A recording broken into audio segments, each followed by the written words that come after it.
Te damos la bienvenida al culto dominical online de nuestra Iglesia Bíblica Gracia Sublime. Desde la ciudad de Chillán, te invitamos a adorar el nombre de Dios y escuchar su palabra por medio de nuestro pastor, Pablo Sepúlveda Concha. Déjanos tus saludos, comentarios y pedidos de oración. Bienvenido.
a ir a la palabra del Señor. Así que vamos a leer algunos versículos del capítulo 9 de Nehemías. Ahí va a estar la palabra del Señor. Vamos a leer algunos versículos y hoy día vamos a hablar de lo que significa un verdadero avivamiento.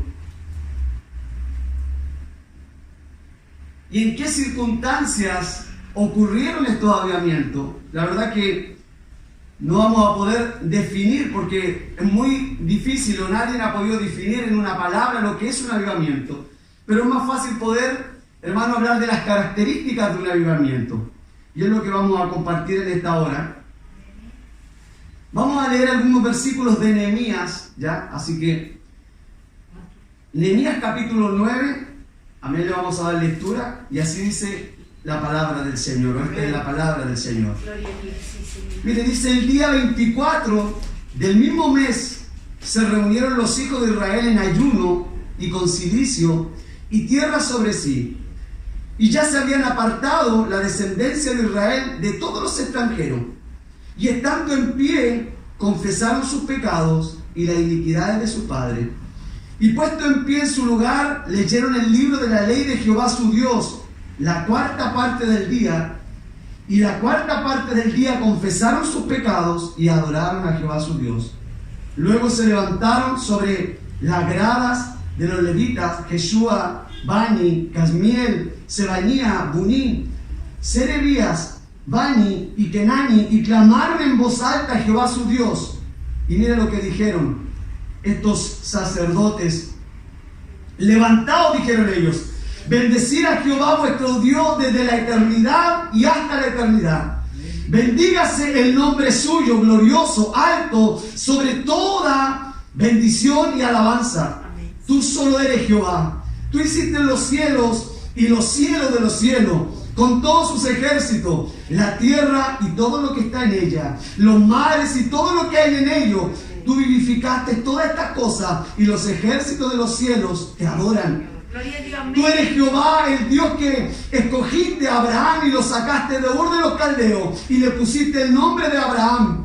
Y hallaste fiel su corazón delante de ti. Hiciste pacto con él para darle la tierra del cananeo, del eteo, del amorreo, del fereceo, del jebuseo y del jerseo, para darla a su descendencia, y cumpliste tu palabra porque eres justo. Y miraste la aflicción de nuestro padre en Egipto y oíste el clamor de ellos en el Mar Rojo. E hiciste señales y maravillas contra Faraón, contra sus siervos y contra todo el pueblo de su tierra, porque sabía que habían procedido con soberbia contra ellos, y te hiciste el nombre grande como en este día. Dividiste el mar delante de ellos y pasaron por medio de él en seco, y sus perseguidores echaste en las profundidades como una piedra en profundas aguas.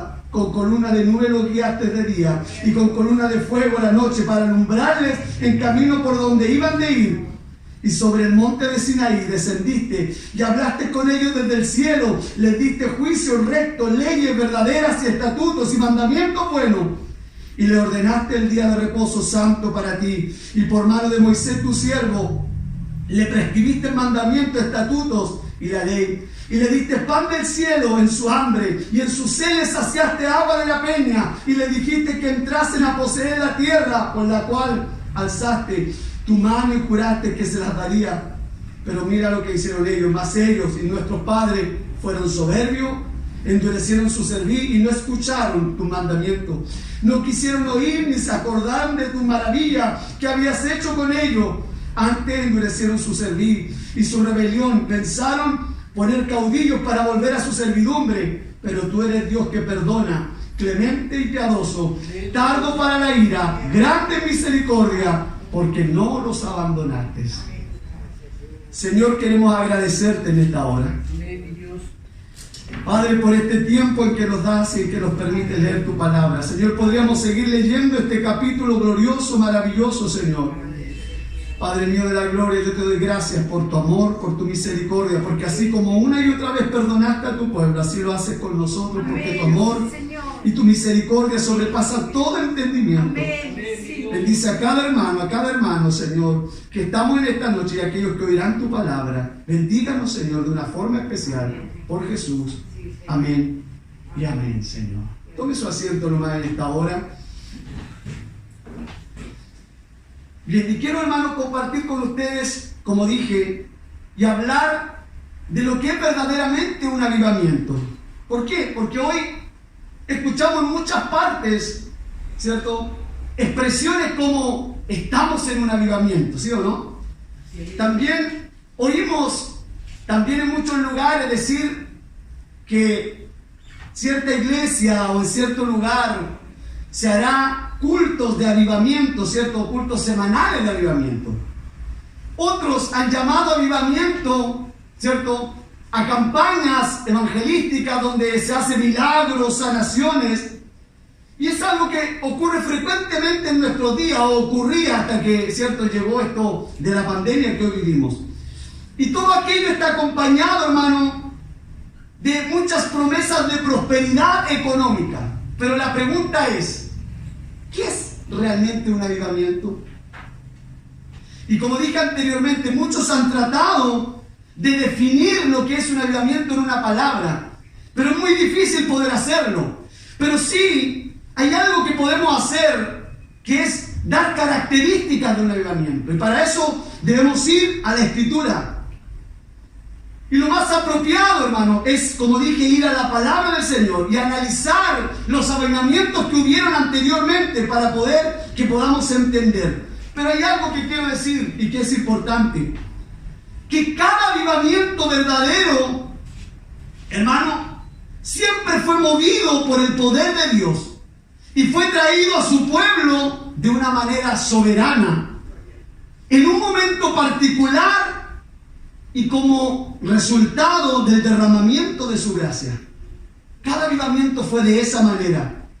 Ahora, cuando nosotros revisamos avivamientos pasados, mire, hay algo, una condición que marcó cada vez que vino un avivamiento, y fue cuando hubo un deterioro significativo, hermanos, espiritual, moral, dentro de la iglesia. Cada vez que la iglesia cayó, hermanos, en ese deterioro espiritual, cada vez que la iglesia, hermano, se apartó de Dios, entonces Dios vino en su rescate y provocó, aleluya, en medio de la iglesia un verdadero arrepentimiento y una verdadera convicción de pecado. Porque podríamos decir que un verdadero avivamiento, hermano, tiene que ver con un verdadero arrepentimiento, con una verdadera conversión, con una confesión de pecado. Los avivamientos, como dije, parecieran ser el resultado, miren, de un mover de Dios, pero con una intención de restaurar a su iglesia que se ha desviado. ¿Para qué? Para llevarla a una posición de bendición, y donde una vez más la gracia y el poder de Dios se han visto de una manera gloriosa. Hay un avivamiento que, hermanos, comenzó hace mucho tiempo en Estados Unidos, que fue conocido como el Gran Avivamiento. Y miren, hay algo que ha marcado cada uno de estos avivamientos. ¿Y saben lo que ha sido? La oración.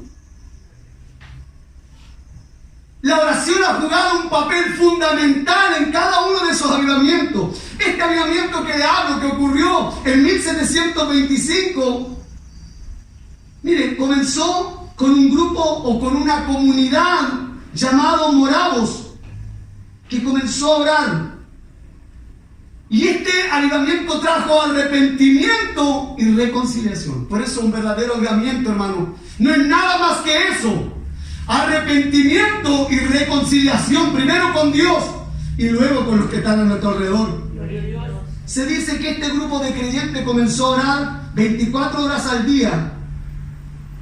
Y había un grupo de personas que tomaban cada uno su turno. ¿Sabe cuánto duró este avivamiento? 100 años. De hecho, no es casualidad, hermanos, que de esa pequeña aldea, hermanos, salieran luego, o de esa pequeña comunidad llamada moravos, en los 65 próximos años, salieran 300 misioneros altamente comprometidos con el Señor. Esa es una estadística y podríamos mostrar muchas más. Pero cuando vamos ahora a la Escritura, mire, cada avivamiento que vino fue en momentos difíciles, en momentos de prueba, de dificultad, en medio de persecuciones. Y mire lo que dice la Escritura, y quiero mostrarle.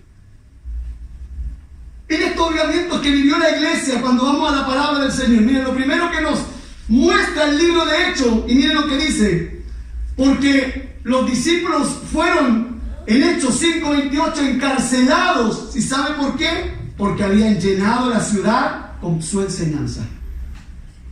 O sea, ellos fueron metidos a la cárcel porque llenaron la ciudad con la enseñanza del mensaje del Evangelio de nuestro Señor. Gloria a Dios. La pregunta es, ¿cómo cree usted que luciría una ciudad, hermano, que está llena del mensaje o de la enseñanza de Dios? ¿Usted cree que luciría como nuestras ciudades hoy? ¿O como una ciudad de Estados Unidos? ¿O como una ciudad de nuestro país o de tantas otras? ¿Cómo cree que luciría una ciudad?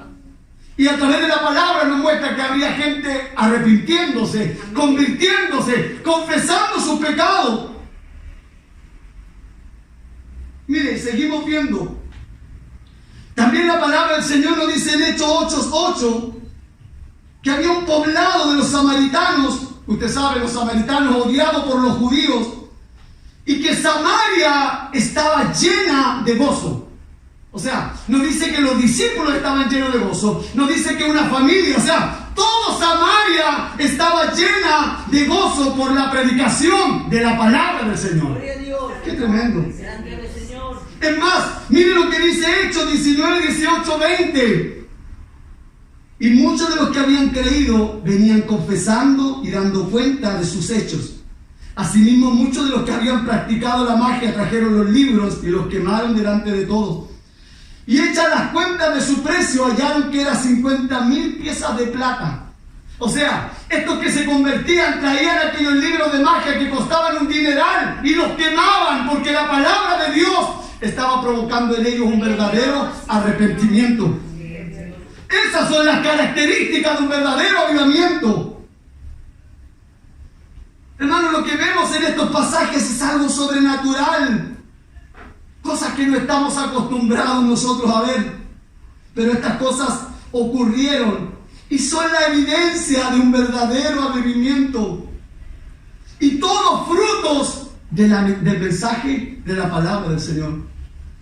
Por eso, mire, yo he leído este texto que aparece en Nehemías, que la verdad que este mensaje podría, hermano, haber leído los 38 capítulos y que nos habla de lo que ocurrió con su pueblo.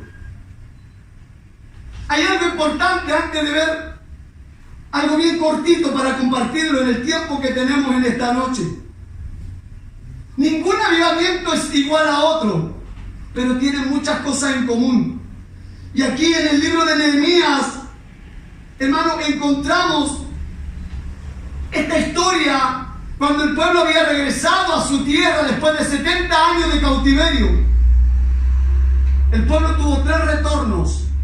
Uno bajo Zorobabel, otro bajo la dirección de Edra y el tercer grupo bajo la dirección de Nehemías. Edra era sacerdote y Nehemías era el gobernador. Y mire, Edra toma una decisión y Edra entiende, hermanos, que la iglesia o el pueblo en ese entonces, lo que ellos necesitaban era oír la palabra del Señor. Ellos necesitaban oír la ley. Y eso es lo que la iglesia necesita hoy oír, es la palabra del Señor. Lo que la iglesia necesita oír es la enseñanza de las Escrituras. Es lo único, hermano, que puede cambiar, que puede transformar la vida del hombre. Nada más tanto así como leía este pasaje de los Hechos, que aquellos brujos que se convertían traían los libros y los quemaban. ¿Por qué? Porque Dios obraba en la vida de ellos. Y Edra decide que la ley de Dios debía ser leída porque él estaba convencido que la condición en la cual el pueblo se encontraba era porque se habían alejado de la palabra del Señor. ¿Sabe, hermano? Es lo mismo para hoy. La condición en que está viviendo la iglesia hoy, lo que estamos viviendo es porque nos hemos alejado de las Escrituras. Edra, que era el sacerdote, hermano, sabía. Imagínate el pueblo, 70 años cautivo, 70 años que no habían oído la ley, 70 años que no habían oído la palabra. ¿Saben? Ellos escribieron en un pasaje, si no me equivoco, salen del Deuteronomio, y ellos dicen, porque ellos cuando llegaron a Babilonia, ellos lloraban porque ya no podían cantar las canciones que cantaban, no podían cantar esas canciones allá que cantaban en Sion. Y ellos dijeron que se pegue nuestra lengua en nuestro paladar si dejamos de cantar. Pero ¿sabe? Eso ocurrió.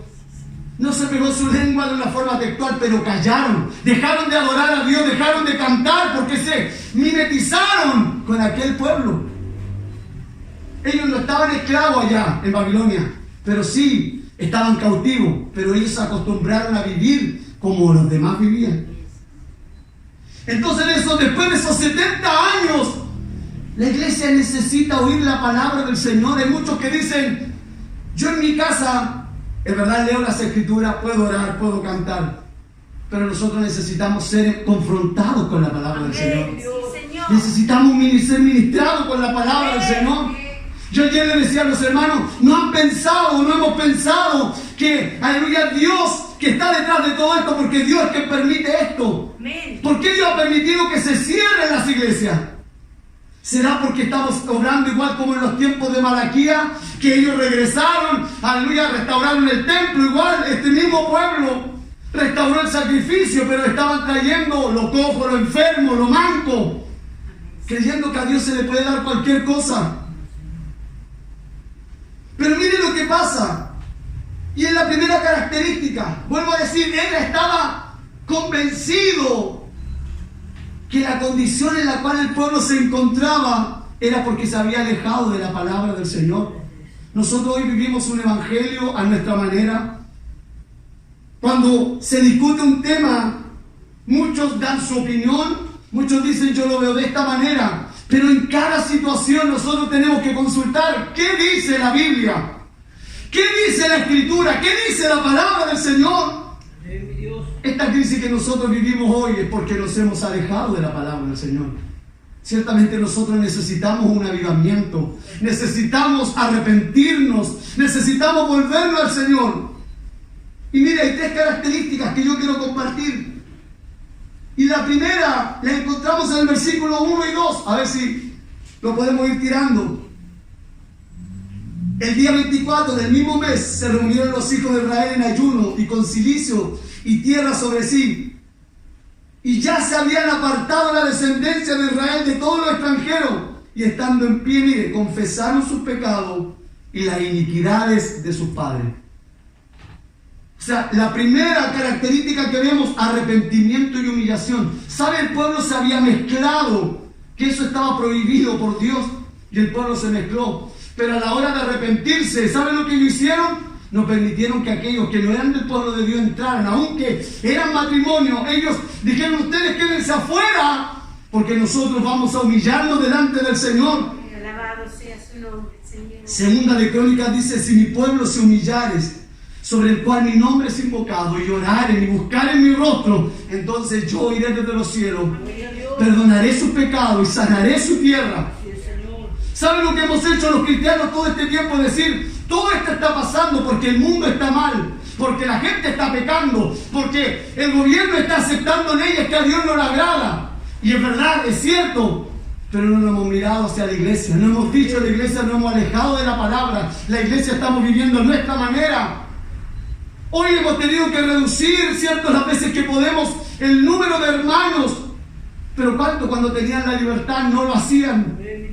Y es más, ¿sabe? Va a costar mucho para que los hermanos regresen, porque hoy están tan ocupados, absortos en sus cosas, en su tiempo, y ya se han acostumbrado a esa vida, creyendo, hermanos, que ya la iglesia no es importante, creyendo que el congregarse no es necesario. Recuerde, esta es la voluntad perfecta del Señor. Dios murió por su iglesia, Él ama a su iglesia. Que Dios nos ayude. Ahora muchos pueden decir, imagínate, 70 años cautivos. 70 años, le pregunto, ¿son suficientes para humillar a un pueblo? Claro que sí. ¿Saben? Cuando hablamos de humillación, algunos dicen, ¿y por qué Dios tiene que humillarnos? Él es nuestro ejemplo de humillación. Él se humilló tomando forma de hombre, haciéndose siervo. Se humilló, aleluya, hasta la muerte y muerte de cruz. Él es el mayor ejemplo de humillación. ¿Cuánto más nosotros, hermanos, tenemos que humillarnos delante de Él? Jamás nos compararemos a lo que Él hizo, cómo Él se humilló por amor a mí, por amor a usted. Dios provocó que este pueblo se humillara.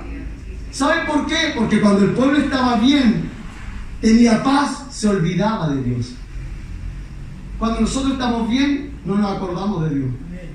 Pero cuando algo anda mal en nuestra familia, pasamos noche entera humillados, ¿sí o no? Lo único que queremos es estar ahí delante de Dios para que Dios haga algo. Y esa es la forma en que oramos, esa es la forma en que buscamos a Dios. Esa es la forma en que, aleluya, pedimos de Él o le buscamos a Él. Dios provocó a este pueblo se humillara, porque cuando ellos estaban bien, no buscaron a Dios.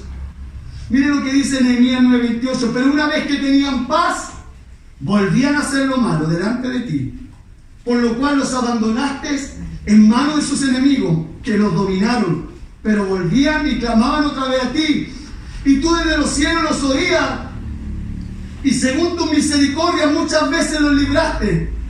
Vuelvo a decir, Dios tiene que humillarnos. ¿Sabes que Job llegó a decir? Aunque me matara, en Él esperaré. Pero hay cristianos que dicen, no, Dios no me puede humillar a mí. ¿Por qué Dios me va a humillar? Él es el ejemplo de humillación. Y Dios nos humilla para santificarnos y llevarnos a su propósito. Y siempre digo y lo voy a repetir, gloria a Dios cuando Dios nos disciplina, porque somos sus hijos. Porque Él al hijo que ama, aleluya, lo disciplina, lo castiga y lo disciplina al que ama. La segunda característica es un volverse a la palabra. Miren lo que hicieron. Y puesto de pie en su lugar, leyeron el libro de la ley de Jehová su Dios, la cuarta parte del día. Y la cuarta parte confesaron sus pecados y adoraron a Jehová su Dios. Vuelvo a decir, Nehemías sabía que, aleluya, lo que el pueblo necesitaba era oír las escrituras, era oír la palabra. Oyeron la palabra por más de 6 horas, la cuarta parte del día. No sé si te vienen las matemáticas. El día tiene 24 horas, ¿cierto? 6 por 4, 24. 6 horas estuvieron oyendo la palabra. Y 6 horas se estuvieron humillando delante de Él. Lloraron cuando oyeron la palabra del Señor. Que Dios nos ayude, hermano.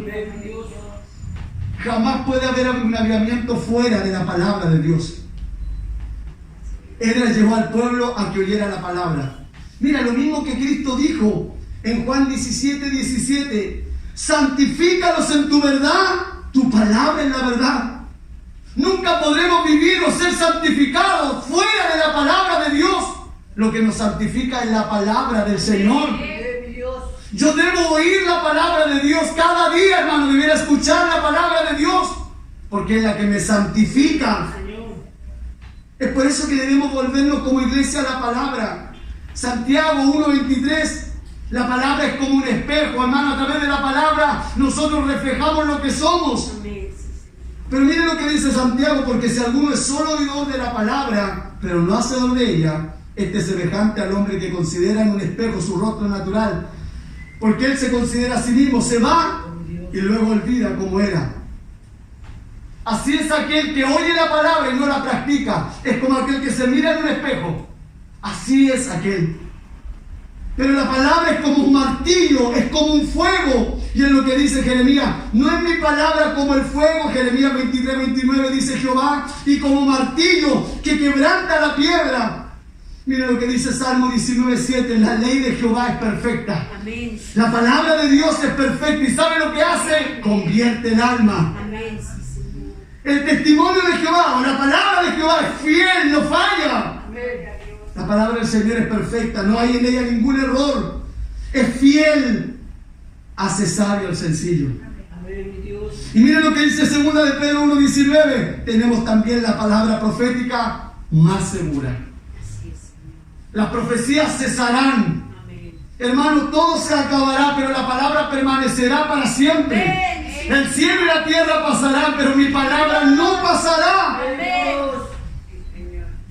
Mira, en esta dice que tenemos también la palabra profética más segura, en la cual se viene estar atento como una antorcha que alumbra el lugar oscuro, hasta que el día aclarezca y el lucero de la mañana salga en vuestros corazones. Ella es lo que nos alumbra, ella es lo que nos guía. Por eso todo avivamiento, hermanos, a través de la historia ha sido acompañado por la palabra del Señor. John Piper dijo, Dios escribió un libro. Billy Graham, en una campaña que debiera haber durado 72 horas, terminó predicando 90 días. La campaña debió durar 72 horas, pero él terminó predicando 90 días y cada día la palabra de Dios. Eso es glorioso. Y por último, hermanos, la tercera característica fue una sensibilidad al pecado. Versículo 3, que hemos leído. Y puesto de pie en su lugar, leyeron el libro de la ley de Jehová su Dios, la cuarta parte del día, y la cuarta parte confesaron sus pecados y adoraron a Jehová.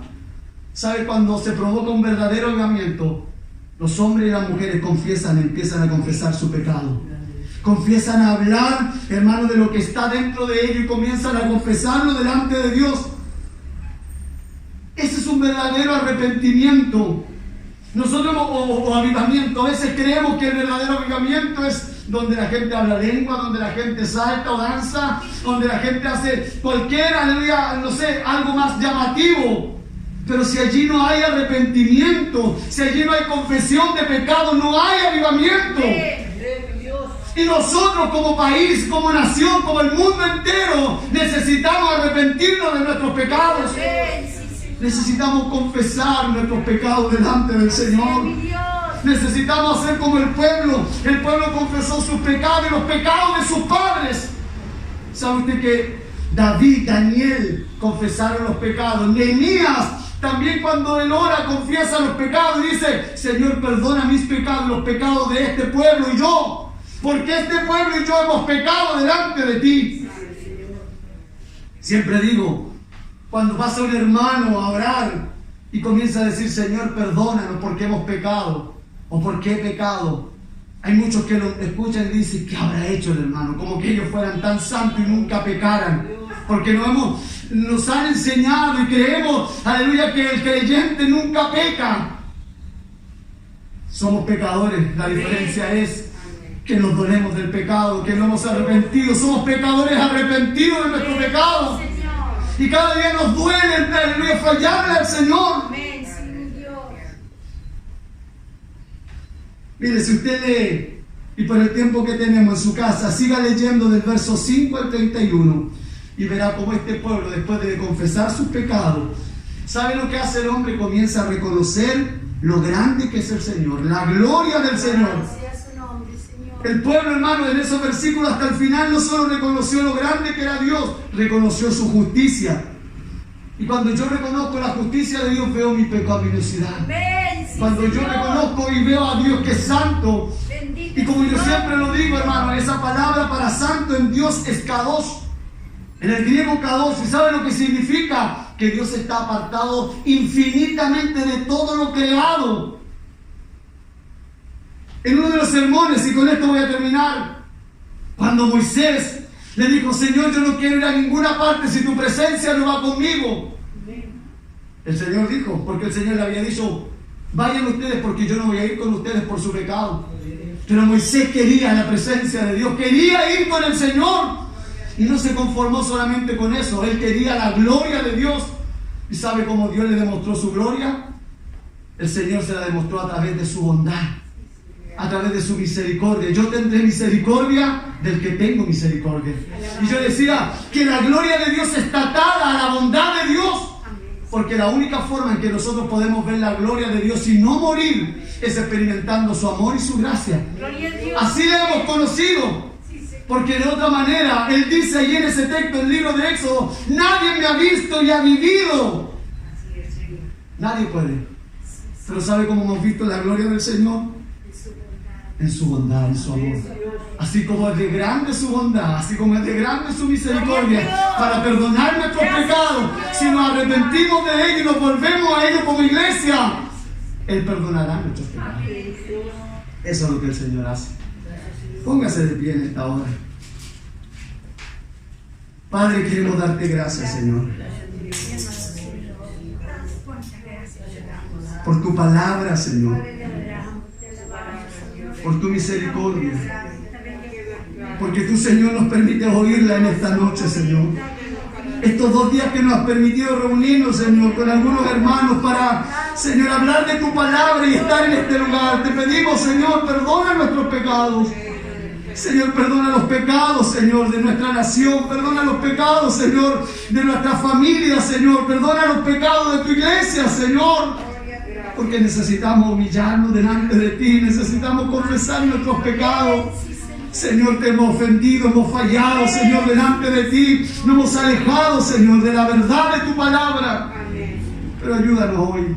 Trae consuelo en nuestras almas, trae aliento en nuestras almas. Anímanos, Señor, fortalécenos en esta noche. Señor, danos de tu ayuda, de tu fuerza, de tu fortaleza para avanzar, para seguir. Señor, tendremos nuevamente que entrar a una cuarentena, Señor. Dios mío, ¿cuánto tiempo tendremos que esperar para volvernos, Señor, a congregar? Señor, pero cuánto anhela mi alma, Señor, estar en tus medios de gracia, Señor. Porque es mejor un día en tus atrios, Señor, que 1000 fuera de ellos. Quizás, Señor, muchos tuvieron muchas cosas que hacer y no valoraron estos 2 días, Señor. Pero yo he preferido estar aquí hoy porque es mejor un día en tus atrios que 1000 fuera de ellos. Preferiría estar a las puertas, Señor, oh Señor, a la entrada, Señor, del templo, que andar en los caminos de impiedad. Bendícenos, Señor. Gracias por este día y por este tiempo junto a mis hermanos. En el nombre de Jesús, Señor. Amén y amén, Señor.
Gracias por ser parte de nuestro culto dominical online. Esperamos que la palabra de Dios haya sido de mucha edificación para su vida. Nos reencontraremos el próximo domingo para que a la distancia nos unamos y sigamos creciendo en gracia y sabiduría de Dios. Recuerda, somos iglesia. Gracias,